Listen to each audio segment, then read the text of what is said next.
Now, the Kremlin says talks between the United States and Russian negotiators towards resolving the conflict in Ukraine should not be seen as a breakthrough.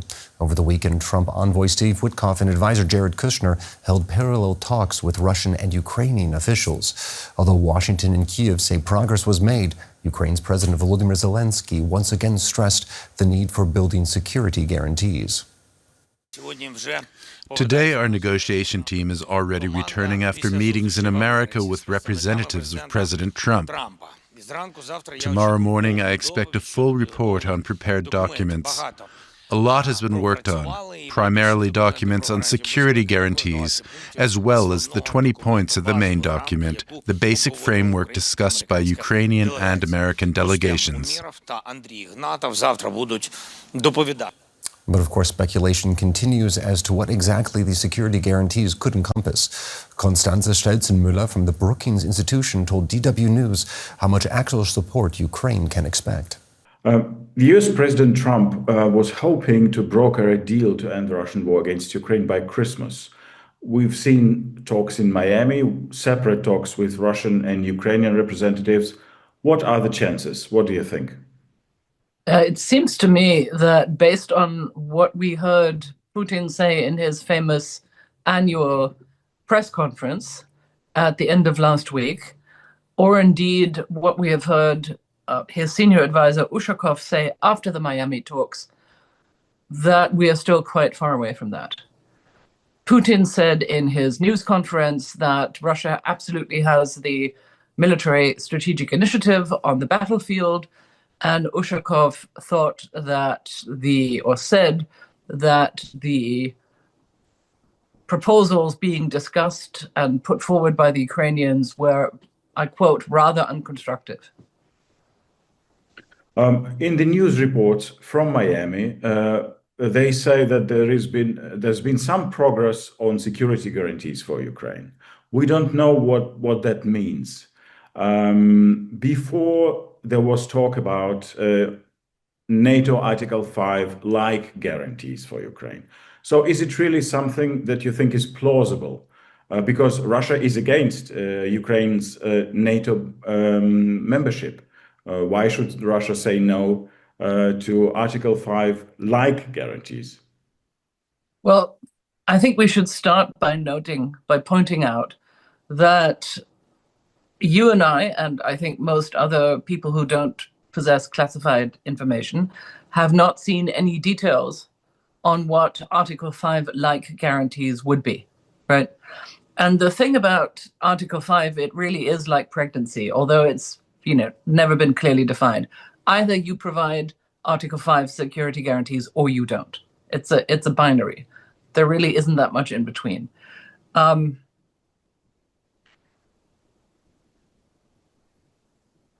It seems to me that anything that is remotely convincing as a security guarantee from the American side would be a reliable promise that America would come to the aid of, say, a European security force in Ukraine. Now, aid could take different forms.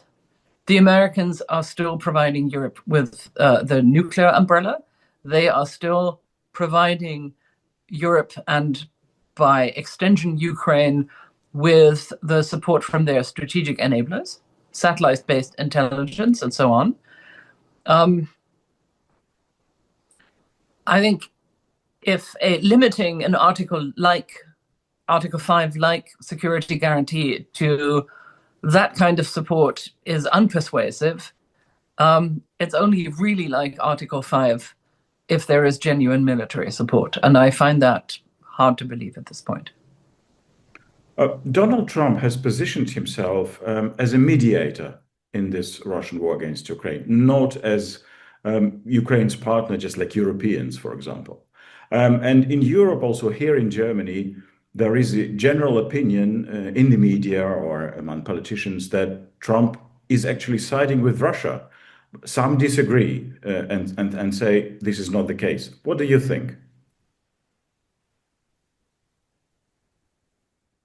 I think for a member of NATO, a founding member of NATO, and of course the first among equals within NATO, like the United States, to position itself as a mediator in a conflict that is clearly also affecting the security order of Europe is very strange, and, as we know, is deeply concerning to European security policymakers.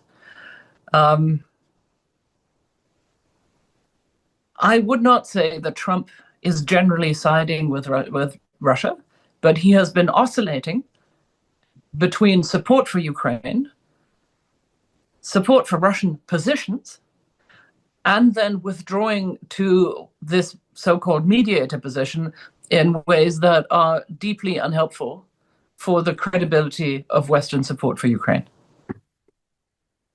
What Donald Trump, the United States, are discussing with Russia, and this is obviously a Russian aim, is to do business with the United States in the Arctic, in energy sector, you name it.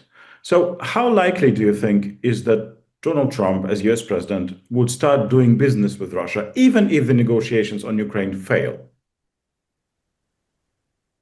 I have absolutely no idea. And I don't see, frankly, why we should ask the question in such a way. For one, I'm assuming that Donald Trump himself is not doing the business, if there is business to be done, but American companies. And American companies are not going to take the existence of negotiations as an obstacle, at least not if they're as risk happy as some of these investors who have been cited in previous news reports seem to be. Right? I think these days, to do business in Russia, you have to be very, very risk prone. And that is, again, why I assume that the existence of a war or negotiations wouldn't really change that calculus. The larger question is whether there would be the Trump administration's blessing for such endeavors. That I have a harder time seeing. But you know what? I'm not the Trump administration. I don't know. Okay, let's speculate just on one more point and assume that Trump lifts some of the sanctions against Russia, and then the US businesses start doing something with Russian businesses. What do you think the reaction in Europe will be, in Germany, in France? Will there be businesses here who will say, hey, we want to do the same? Look, I would just point out that there are still European businesses and German businesses who are still doing business in Russia, who still have endeavors there. And to the extent that the risk element in business globally has become much, much higher and therefore much costlier for businesses, perhaps companies in Germany will want to start spreading their risk again and engage with Russia. I find that personally unattractive, but the answer is I don't know. Let's talk about the United States in one more question. According to the polls, most Americans still want the US to support Ukraine. They support Ukraine. Also in the United States politics, Democrats and also Republicans as well, so Trump's own party. How big is it a risk, political risk for Donald Trump to stop supporting Ukraine? Well, two senators, New Hampshire's Jean Shaheen, who is also the chairwoman of the Senate Foreign Relations Committee, and Mitch McConnell, her predecessor, who is now the chairman of the Senate Appropriations Committee, have just published an op-ed in the Washington Post saying that Putin is not winning on the battlefield and America should continue to support Ukraine and Europe.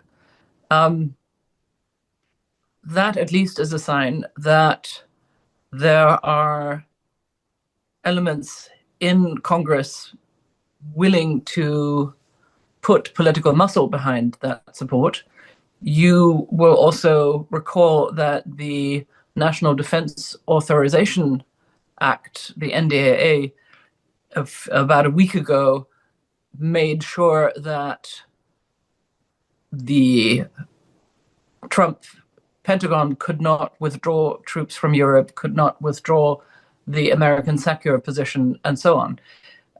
Made sure that troop positioning in Europe is funded. You can see from these acts that there is still considerable rapport, not just in the American public, but also among American policymakers and politicians. But if your larger question is what could put a dent in Trump's popularity, I personally don't think it's Ukraine. I think that what he's currently struggling with is other issues that are more about domestic politics and less about his foreign policy. One of them is the Epstein scandal, which is not going away. Ordinary Americans don't like pedophilia, understandably. And the implication of Republican officials, even of Trump himself, in these files has been pointed out repeatedly. That, I think, is still an issue of concern. And then there is the larger issue, even, I think, of affordability. The fact that prices aren't going down, that people are struggling to make ends meet. And that, I think, is making the administration the most nervous. There is finally another issue, the split within the MAGA right over racism and anti-Semitism. That's a very real concern, and it is making some quarters unhappy. But if I had to rank the things that are upsetting Americans and that could present a political risk in the midterms next November, then I think the economy and affordability is right at the top. Then the issues around personal probity of the president and his advisors come next. And then foreign policy probably ranks at the bottom. Let's focus on Europe. A few days ago at the EU summit in Brussels, the European Commission failed to get a decision on frozen Russian assets for them to be used to help Ukraine. So Ukraine will get a 90 billion euro loan, but it will not be Russian money. How weak is Europe after that? And how weak is Germany? Because it was German Chancellor Friedrich Merz's initiative, so to say. You know, pessimistic as I am on many points, on this one, I'm more glass half full. I think we should all be relieved that Ukraine can now use this money for the next 2 years, right? That is a really important sign to Russia that we are sticking with them and that we cannot be exhausted and that we cannot be divided over this.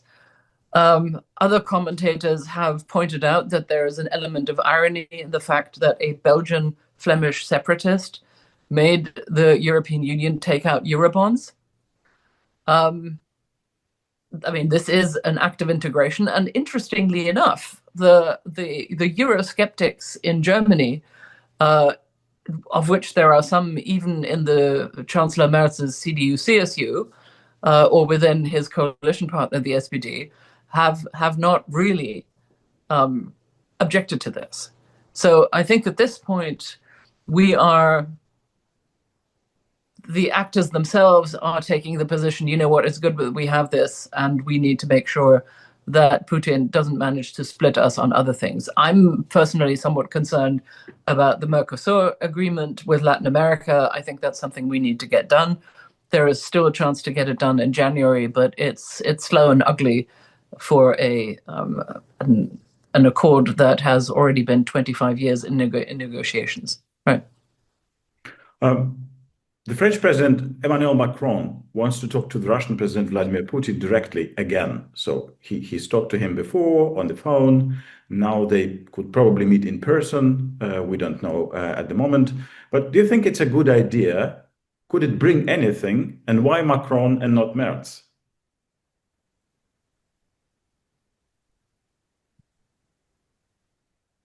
You know what? I'm just going to assume that Macron coordinates with other capitals in Europe and with the White House and leave it at that. I think the larger point I would want to make here is that the Europeans and the Ukrainians have become quite good at playing for time, right? Most of us, I think, know that that is what we're doing. We're playing for time with Putin. We're playing for time with the White House. The more important question is, how do we use that time, right? Do we use that time to improve our defense industrial base, to bring important defensive and deterrent systems online, to bring the production of weapons in Ukraine or for Ukraine online? And I think after the publication of the American National Security Strategy, I think we've learned, at least I think I've learned, that the timeline for making ourselves less vulnerable to coercion, including from the Trump administration, has become a lot shorter. And the challenge that that entails has become a lot broader, because I think we're well advised to start producing our own strategic enablers as well.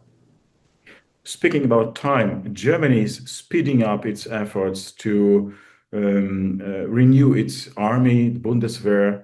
So there are new recruits to come next year. The rules are changing. There is a new law.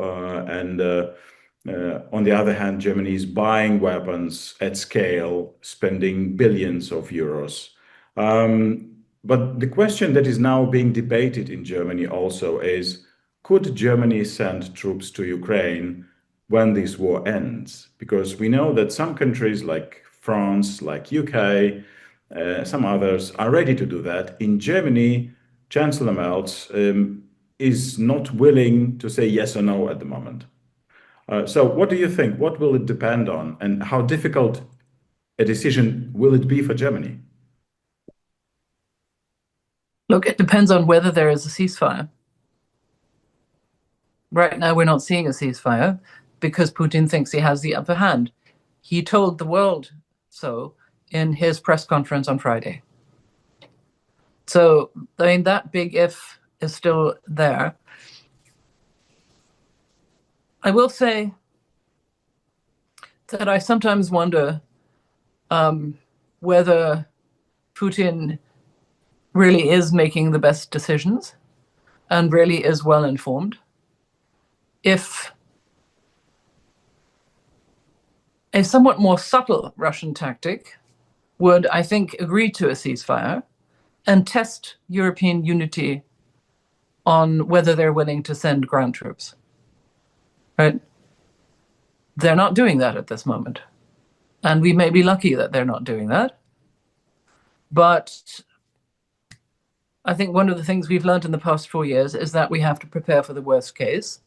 So I will only say that I hope that this is being thought through very carefully. And I have no doubt that this would be an extremely difficult debate in Germany. But then on the other hand, I think it has become clear to ordinary Germans just how aggressive Russian intentions are, not just towards Ukraine, but towards Europe, right? Putin, Lavrov, and others keep saying things about the European security order that are deeply disturbing and that I think have made it clear, even to ordinary persons not interested in politics, that Russian aggression does not stop at the sovereignty of Ukraine. This is what Chancellor Merz is also saying. Thank you very much, Constanze Janssen-Müller from the Brookings Institution. Thank you. You're very welcome. Merry Christmas.